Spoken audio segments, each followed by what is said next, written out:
and get them done, and get them done in a spirit of what's good, the greatest good for the greatest number. Thank you very much, Mr. President.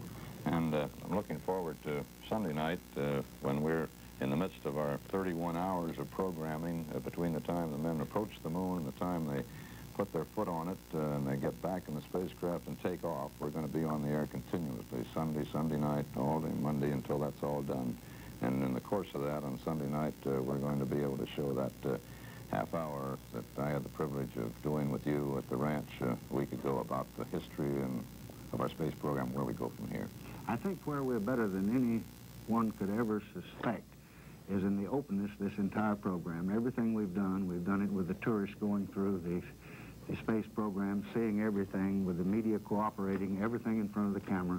There are no secrets. And you know, sir, it's been incredible this week. I was amazed. Here we are in the midst of this terribly detailed, complicated program with Dr. Debus and all his people and Rocco Patron out there on the pad and all of them working. And you come out here to shoot a press story, a film story at the pad, and here are the buses rolling up with 50 people aboard from all parts of the United States and the world, getting out, looking around the pad. It's as wide open as it could be. That's something our system has that no other system has yet equaled, and I think that's one of the reasons we have the strength we do. No doubt that, sir. Thank you very much, Mr. President.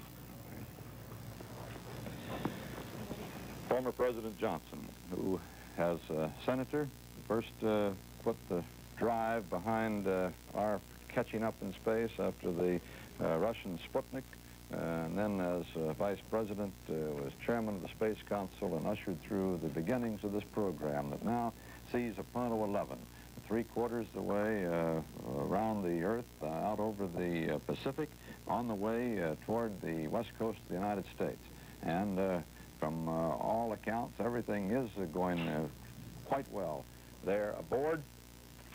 Systems seem to be checking out so that there should be no constraints on the S-4B third stage firing that will come in another hour and a half and put the men on the trajectory out toward the moon.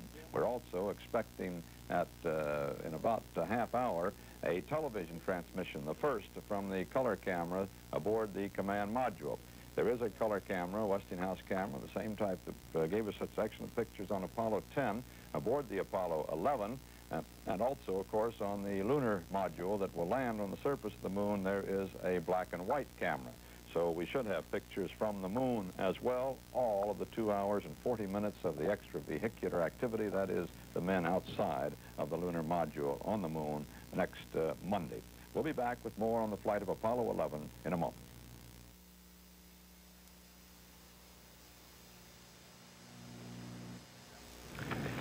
We have a report from Houston where the families of Collins and Aldrin watched the launch, and the Armstrong family as well, excepting only Jan Armstrong, the wife of the commander and the man scheduled to be the first to set foot on the moon. She watched the launch from down here at the Cape. But in Houston, Kate Collins, the 10-year-old daughter of Command Module pilot Mike Collins, served coffee to newsmen on the lawn of their suburban Nassau Bay ranch home. She was in yellow shorts, orange and yellow striped shirt, we're told, carried out trays of coffee to the large group of newsmen who've been waiting out there all night long.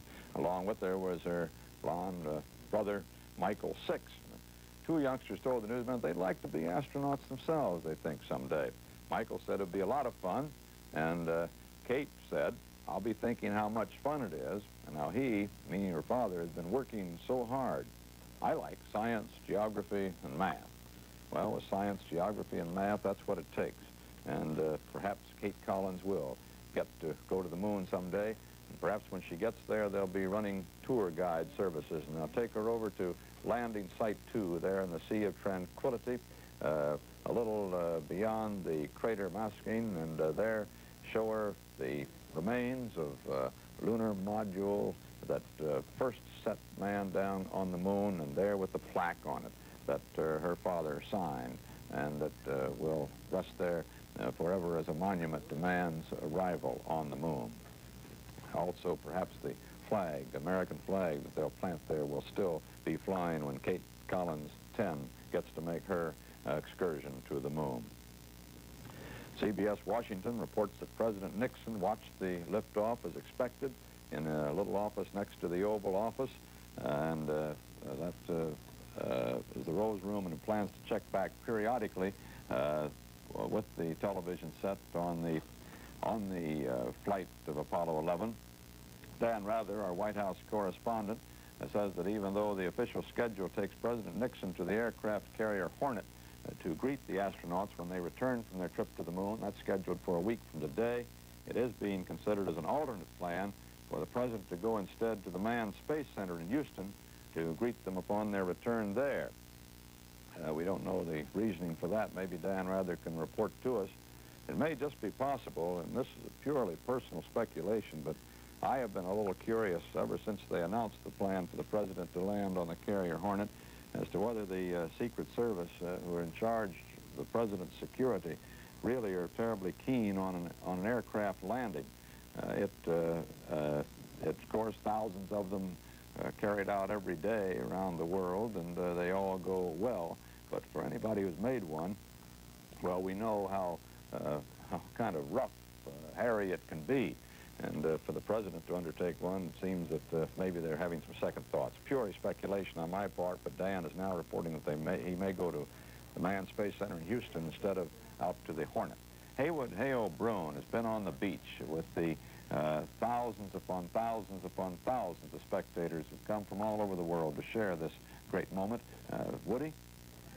Well, when the moment... Boys, I have some water. Walter, when the moment came, which everybody had been waiting for, it seemed to stun them into a kind of frozen disbelief. They couldn't quite believe that man was finally on his way to worlds outside the one where he began. And as it rose higher and higher, they began finally to move the eyes upward. In a tennis match, you look back and forth. At a rocket launch, you just keep going up and up, your eyes going up, your hopes going up. And finally, the whole crowd, like some vast, many-eyed crab, was staring out and up and up, and all very silent. There was a little small awe when the rocket first went up. But after that, it was just staring and reaching. It was the poetry of hope, if you will, unspoken, but seen in the kind of concentrated gestures that people had as they reached up and up with the rocket. And some of them worried a little it seemed to be flattening out, but I guess you who know the geography of space better know that it really was heading for the moon at that moment. Now I have here with me a lot of patient people who've waited around because they wanted to say what they thought about it. What did you think about it, sir? I thought it was marvelous. Very good. And this lady has been toweling me off from time to time and deserves to say what she thought. It's a thrill of a lifetime. And how about over here? What did you think, ma'am? Oh, wonderful. I saw the first one, Shepherd, go up. I've seen 12 of them right from this beach, but this was beautiful. Well, you really ought to get some kind of medal for watching so many. How about you? I came all the way from San Francisco, and boy, this is something really worth seeing, really.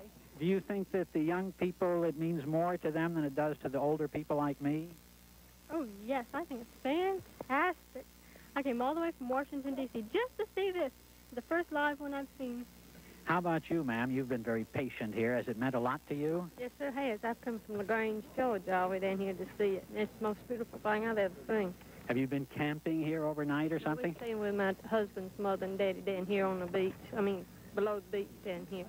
Now, taking it even further down into youth, what did you think about it? That was groovy. And you? Well, I thought it was pretty nice the way the first stage shot off. You seem more knowledgeable about it. Would you like to have been on it yourself? No. Later, maybe? Maybe. Well, now, let's ask somebody else here. What did it impress you very much? Yes, I had 5 cameras, and I had 5 people, and all of us were working them all together. We got pictures right here and now, and it's beautiful. And this makes us feel proud. Outside, everywhere in the world, anybody, we're proud of it. Well, now, also, of course, most of you went to a lot of trouble to get here, and what you saw really was a sort of a minute of flame. Was it worth it? Sure was.